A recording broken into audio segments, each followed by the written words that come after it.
Hello everyone and welcome. Sit back, relax, make a cup of tea or whatever you like to drink and get ready for new stories from YellowCat. Send your own favorite stories in the comments below and maybe they'll be in our new video. So subscribe to the channel if you're not subscribed yet, and let's get started. What is your story when you fired someone or someone was fired because of you? Part 3. My manager, who also had a few other direct reports, wasn't good at their job. By the skin of his teeth, he made it through his interviews and got the job. He also took advantage of the fact that there aren't many candidates in our industry. It took him about a year or two before his smoke screen began to fall apart. He then had a personal event that made it impossible for him to balance work and personal life. He was having too much trouble taking care of things at home and keeping up the act. He was already losing the trust of his employees, but after his event, everything fell apart. To make a long story short, his direct reports, including me, wrote down almost everything he did and said and staged a small rebellion. Even though he was a nice person, he was a terrible manager. Billing and collections were not being done right, which hurt the bottom line, so we might not get paid in the future. Even though it took a while and everyone did their part, he was finally fired. It wasn't easy to work for him as an employee. He was no longer working with the company to move it forward. Instead, everything was delegated and he wasn't responsible for anything. He lost emails all the time, broke promises, was late for meetings, and so on. We needed a leader, and he wasn't it. In the middle of my junior year of high school, I was employed at a different movie theater. A large number of my classmates and friends from school were hired, and I was one of them. We all began our careers as floor staff, which includes individuals who are responsible for cleaning the theaters, working concessions, and working the box office, among other responsibilities.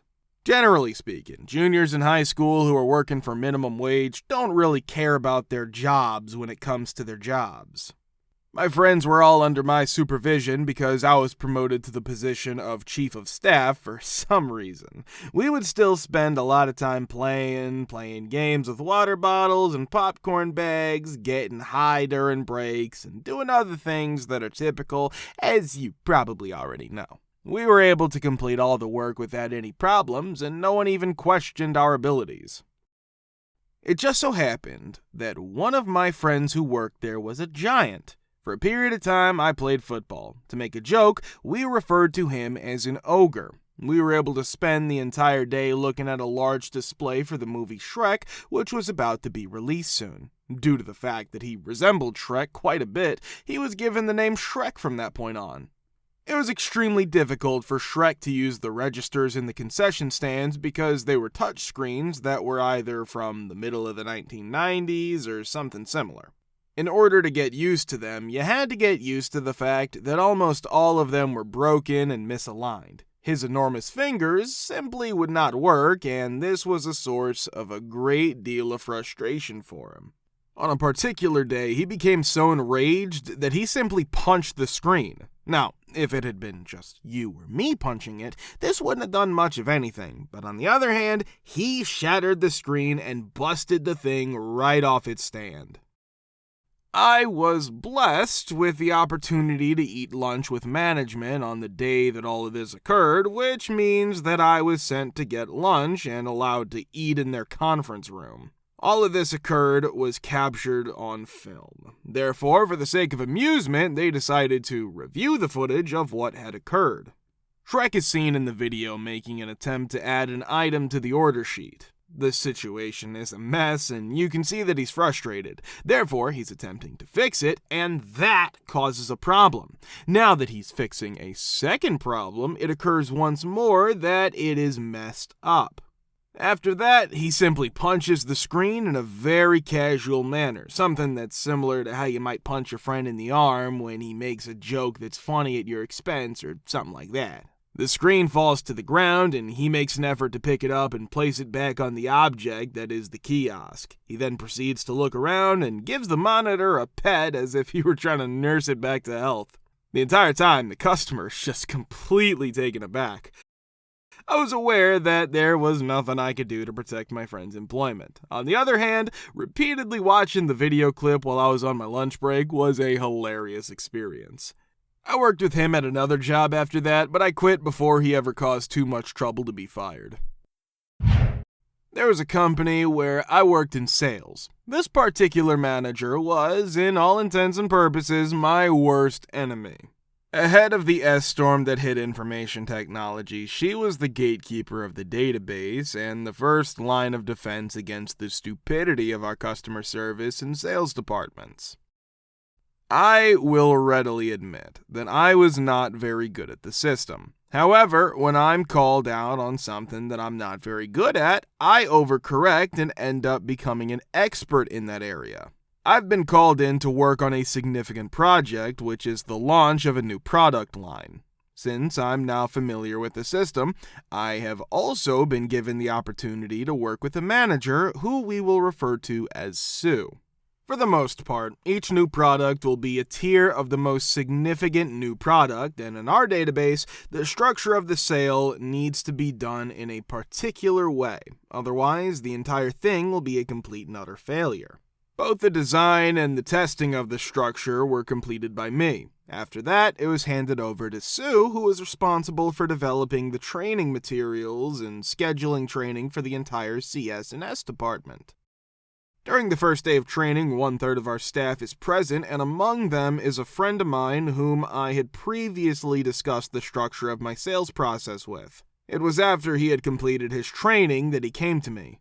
"This doesn't look like what you told me." I was shown the training documents, and he pointed out that they were all incorrect. I have shed my S. I went into the office of my boss, who was also Sue's boss, and I slammed the door against her. Myself, Sue is training the staff in a manner that is not only incorrect, but also almost entirely contrary to what we discussed.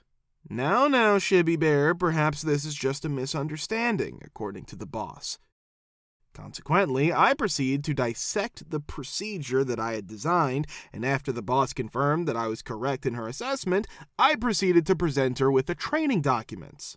The boss replies, "Well, that's not right at all." The next training session with Sue was attended by both the boss and myself.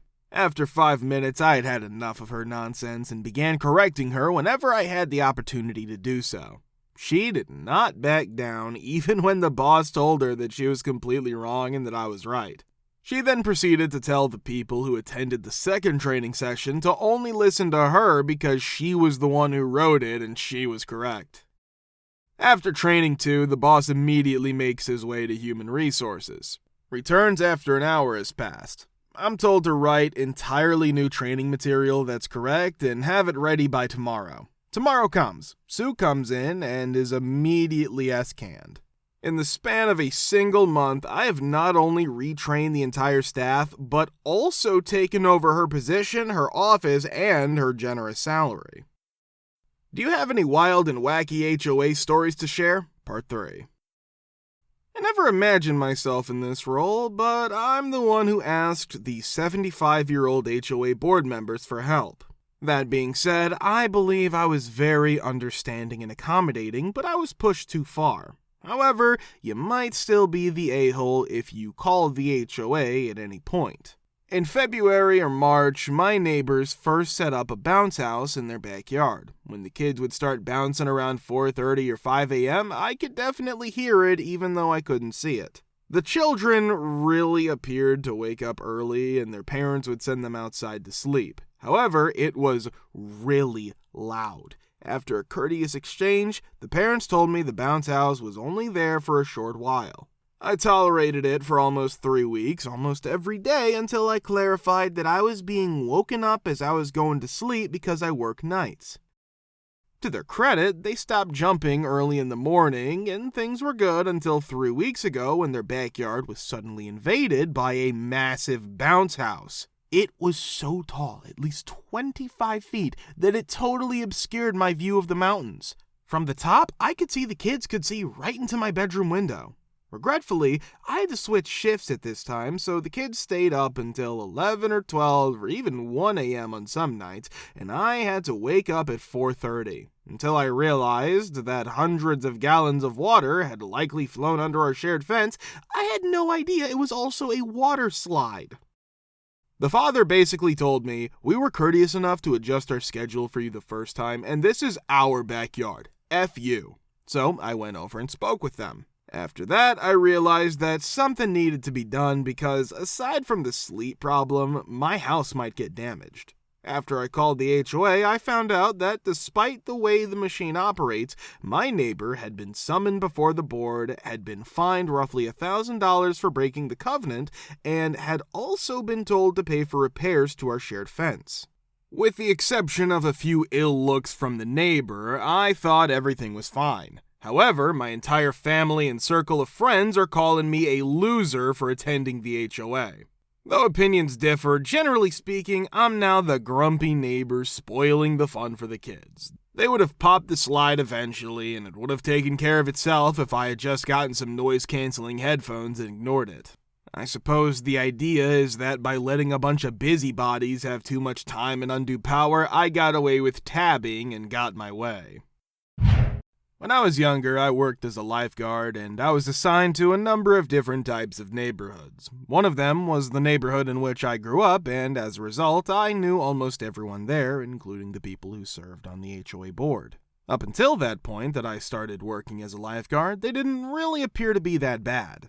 To a large extent, each and every one of them would micromanage every single event and instruct us on how to carry out our duties as lifeguards. Because, as you probably already know, you hire a different company to provide a service for your neighborhood, and the sole purpose of doing so is to instruct the employees on how they should be giving that service. Isn't that the same thing? When there was a particularly severe storm that was moving through the area, we cleared it out, and then the other guard and I went into the guard room. This happened during what was probably my third season of guarding. After that, the head of the HOA shows up and begins to tell us that we ought to be out on the pool deck cleaning things and organizing for when the pool opens back up after the storm had passed. I hit him with a polite version of "F that noise," and he starts to leave angry at us. Unfortunately, just as he's about to open the gate, lightning struck somewhere in the pool area, and the man received a nice shock from opening that metal gate. Although he didn't lose consciousness or experience any other symptoms, he went to the hospital immediately and was fine other than that brief moment of fear. But honestly, I was laughing at him about that the moment he got shocked. There's a good chance that he also resigned from the board after that event. Moved into a condo that has 6 units and a homeowners association that has 3 members. We were all about updating things in our cool but outdated building that was over 100 years old. We had a lot of ideas and were willing to do the legwork. The first floor, which consisted of 2 units, was resistant to change. They were hostile towards us and went against everything that we proposed. My wife volunteered to continue in the role of secretary, which means that we now have a third of the vote. Our previous owner was the secretary. After a year, the president sells me her unit, which I then update and flip, and I'm voted in as the new president. I now have 2/3 majority of the vote. After a period of 6 months, the treasurer leaves, and we decide to combine the roles of secretary and treasurer by contracting out the financial tasks. To this day, my wife and I constitute the entire board. During the next election, I'll argue that this is not appropriate. However, we will both be re-elected because nobody else is interested in doing anything. They're all retired and somewhat lazy. Now I get to play the role of benevolent dictator and do whatever I want. But I still have to try to get consensus, even from the 2 units that are located on the first floor. Now, when they want something, the first floor kinda sucks up to me, and I absolutely adore their generosity.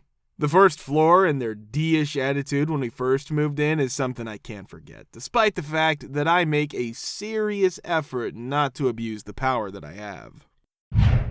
We only had one run-in with the HOA demanding we install a community-approved fence, wood stockade style, and we kept telling them no.